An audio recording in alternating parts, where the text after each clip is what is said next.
Salut la gueuse! Aujourd'hui vidéo très simple mais très importante parce que c'est la base quand tu veux commencer à faire des vidéos à moto. Et je vais parler vraiment principalement du motovlog, mais j'aimerais parler aussi un peu plus d'un setup juste pour avoir du son, donc vraiment pas que en mode parlotte, mais quand bien même bienvenue dans cette vidéo qui va tout de même s'appeler comment débuter dans le motovlog. On va essayer de faire un peu tout. On va commencer par la chose la plus importante, c'est pas la caméra. Non! Grosse erreur que de penser, ouais, je vais acheter une caméra 4K, du coup mes vidéos vont être super. Non! Non, petit homme, tu te trompes. Le plus important dans une vidéo, c'est pas l'image, c'est le son. Et oui, le premier truc auquel tu dois faire gaffe, c'est le son. Le son, bordel de merde. Tellement important. Et du coup en motovlog, le son c'est pour moi deux choses. Premièrement, ça va être le micro-cravate, extrêmement important. Le micro-cravate, c'est la base du motovlog, c'est avoir un micro-cravate dans ton casque. C'est la merde ce truc hein. Celui que je peux vous recommander et que tout le monde recommande aujourd'hui, c'est un Zalman ZM Mic 1. C'est celui que j'utilise depuis allez 2 ans et demi. Ça coûte 10 balles. Savoir qu'il faut pas investir dans des trucs à 60 balles, ça ne sert à rien. Un bon vieux micro-cravate à 10 balles en porte-jack, ça fait très bien le taf. Le seul reproche que j'ai à lui faire, mais bon, c'est un micro-cravate, c'est pas fait pour le motovlog de base. Mais il y a beaucoup de fils, il y a genre 2 mètres de fil. Et du coup, bah, dans ton casque, tu dois pouvoir caser 2 mètres de film. Ou alors sur ton casque. Eh, salut, vais à toi. Donc c'est un peu galère. Mais ce micro est très bien. Si vous, dans la communauté, vous en avez d'autres que vous connaissez, des motovlogueurs qui regarderaient cette vidéo, vous en connaissez d'autres, vous en utilisez d'autres, vous avez des retours sur d'autres micro-cravates, n'hésitez pas à le dire. Mais en tout cas, ça c'est génial. C'est celui que j'utilise actuellement. Vous voyez la qualité pas dégueu. Tout de même, le son, c'est pas qu'un micro-cravate pour le casque, ça va être aussi le positionnement dans le casque. C'est super important. Le son, malheureusement, c'est pas qu'un micro-cravate dans le motovlog. On aimerait bien, c'est vrai. C'est aussi ton casque. Parce que ton casque va jouer énormément. Que ce soit dans la position du micro dans le casque. Donc, entre autres, il est sous les joues là à droite. Faut pas le mettre trop près de la bouche, faut pas le mettre trop loin. Faut l'isoler au maximum du vent. Plein de choses galères à faire. Tu le positionnes, tu sors, tu fais un test. Tu reviens, t'écoutes, c'est pas terrible, tu changes et jusqu'à ce que ça soit bon pour toi. C'est pas mal de temps, mais bon, j'ai toujours eu un peu de chance à ce niveau-là, c'est que ça a toujours assez bien marché pour moi. Et autre que le positionnement, le casque, si votre casque est super bien insonorisé, ça va beaucoup jouer. Et oui, forcément, entre un casque entrée de gamme, moyenne gamme et haut de gamme, va y avoir vraiment une grosse différence. Un casque qui fait énormément de bruit de base, bah, le bruit tu vas le retrouver dans ton micro, forcément. Et le troisième truc qui va impacter, autre que le positionnement et le casque en lui-même, ça va être ta caméra. Il faut savoir que certaines caméras déjà ont des réglages micro à l'intérieur de leur logiciel, ce qui fait par exemple une drift comme j'avais avant, j'en parlerai juste après, qui était ma première et ma deuxième caméra, j'ai pris le modèle au-dessus après. Tu pouvais régler la sensibilité du micro directement dans la drift.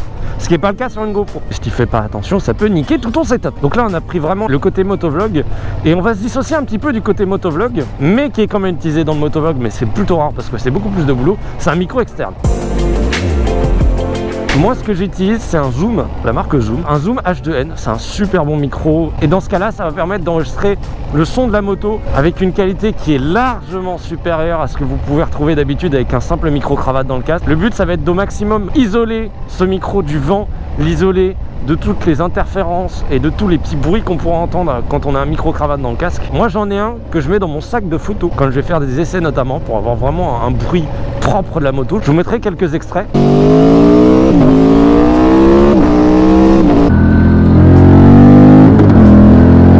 Et ça en fait tu peux le mixer au son de ton micro-cravate pour avoir en même temps vraiment le son de ta voix et un son de la moto qui est vraiment plus qualitatif et agréable. Ça rajoute du boulot mais pour certaines vidéos ça peut être très intéressant. Maintenant qu'on a parlé du son, on va pouvoir parler, et oui, de l'image. Incroyable.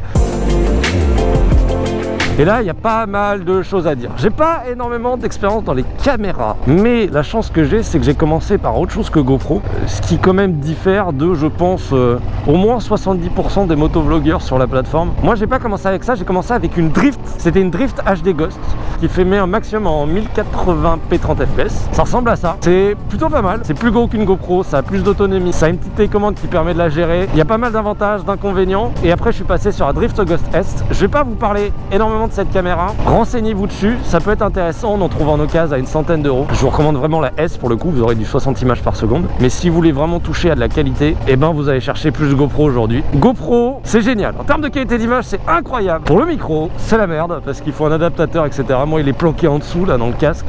Je le touche en permanence. Il est collé en fait à mon menton et à ma joue. On s'y habitue, mais bon, c'est un peu chiant. Ça reste quand même le must-have, le plus simple.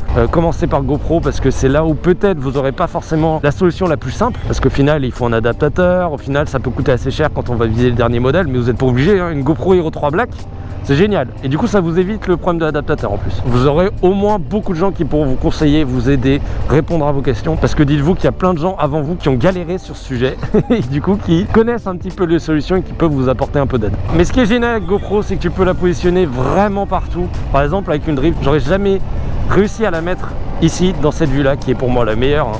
La vue vraiment première personne où vous êtes à fond dedans, vous avez l'impression d'être le moteur qui conduit, incroyable. Ça vient avec des avantages, ça vient avec des inconvénients, mais vraiment au niveau avantage on est sur quelque chose qui est assez violent. Simplicité d'utilisation, c'est très facilement adaptable sur plein de supports pour la mettre un peu partout sur votre moto. Passer devant KTM ou pas? Je vais voir si j'ai des copains qui sont là. S'il n'y en a pas, je ne m'arrête pas. Ah bah si, il y a Fury qui est là. Et on se retrouve après. Là où tu vas pouvoir t'intéresser aussi, c'est tout ce qui est aux caméras autres que GoPro. Et là on va plus parler réflexes, qui vont te servir à la fois pour faire des plans à côté, pour renforcer en fait la qualité que tu peux avoir au sein de tes vidéos, et à la fois pour aussi faire des photos. Ça peut faire un double tranchant et c'est très intéressant. Moi ce type d'appareil, je vais en majorité l'utiliser pour faire des plans de coupe, pour faire des plans rapprochés sur des motos que je vais essayer, pour faire des courts-métrages, des choses comme ça, des projets un peu plus aboutis. Je vais pas l'amener comme ici pour une vidéo un peu plus classique. C'est le type de matériel qui va être un peu en marge. C'est vraiment le truc où tu vas investir quand tu te dis j'ai un peu plus les moyens et j'ai envie de mettre un peu plus de qualité dans ce que je fais. Mais c'est pas du tout le truc où il faut te dire c'est impératif quand tu commences sur YouTube d'avoir ce type de matériel. Non! Non, non, concentre-toi sur le principal, une caméra qui marche bien et qui bug pas trop, et ça sera déjà très très bien. Donc vraiment ce type de matériel, c'est un peu comme le micro externe, c'est soit tu as un contenu vidéo qui nécessite un peu ça, tu vas plus faire des edits, du joli montage, mais je dirais aujourd'hui que la majorité des vidéos moto, c'est des gens qui ont juste besoin d'une GoPro. Et même avec une GoPro, notamment les dernières qui ont de la belle stabilisation, je vais pas en super view mais en linéaire ou en moyen, et ça fait très très bien le taf pour faire des jolies vidéos. Et un autre point dont tu vas avoir besoin pour absolument commencer le motovlog, évidemment on est sur YouTube, on est sur de la vidéo, il va falloir du montage, à moins que tu sois très doué, que tu aies un flow de malade et que tu saches super bien parler sans faire aucune faute, tu arrives à pas mettre de temps mort dans une vidéo sans cut, il va falloir que tu fasses du montage et qu'au minimum tu fasses quelques cuts pour donner un petit peu de dynamisme à ton montage. Alors moi je suis sur Mac, donc les deux logiciels principaux sur Mac, il n'y a pas que ça, mais logiciels adaptés qui marchent très bien et qui sont très très sympas à utiliser, c'est iMovie, que j'ai jamais vraiment utilisé pour tout vous dire.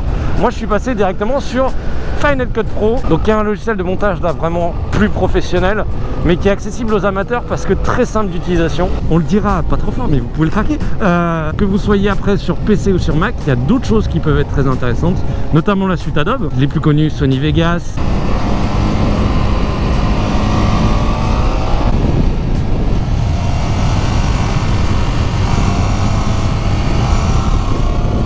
Il y a aussi un logiciel qui est gratos, qui s'appelle DaVinci Resolve, qui au départ est un logiciel de colorimétrie et qui intègre aussi du montage. Et peu importe ce que vous allez choisir, moi tout ce que je vous conseillerais au maximum, si vous pouvez vous démerder pour pas trop payer pour en avoir un qui est bon, c'est de prendre un logiciel qui est quand même de base, si vous le pouvez, assez performant, qui est même plus dur à utiliser, parce que quand tu t'es habitué à quelque chose, c'est très compliqué de changer. Peut-être que vous allez galérer un peu plus au début, mais après vous serez très content parce que le jour où tu voudras faire des trucs plus poussés, tu n'auras pas à te réhabituer totalement à un autre logiciel, mais juste à fouiller un peu plus dans le logiciel que tu utilises déjà. Je vais pas parler du support sur lequel vous allez faire le montage, parce que là on rentre dans un truc trop compliqué, quelle heure d'y prendre, etc. Et sachez même, je recommande pas, mais on sait jamais, vous pouvez faire du montage sur téléphone aussi.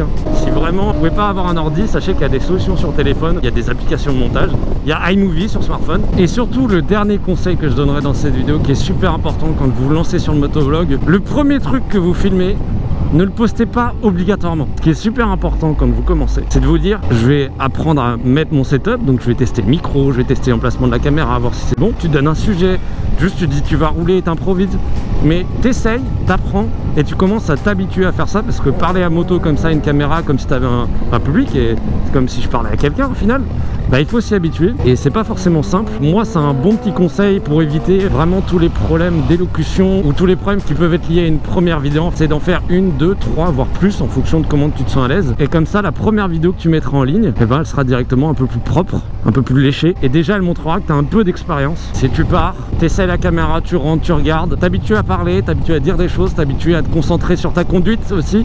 Parce que c'est con, mais le fait de parler, de devoir réfléchir à un sujet, bah, ça te déconcentre sur ta conduite. Bref, j'espère que ça vous a aidé en tout cas. N'hésitez pas à réagir dans la section commentaires si vous avez des retours d'expérience, des conseils, des avis, d'autres choses à dire que j'aurais oublié. Et quant à nous, on se retrouve bientôt, bah, vendredi, 18h01. Et puis bonne année en avance, parce que ça c'est demain par rapport à la sortie de la vidéo.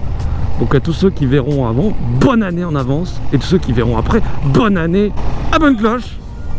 Et mets-la toi. Eh oui, c'est évident.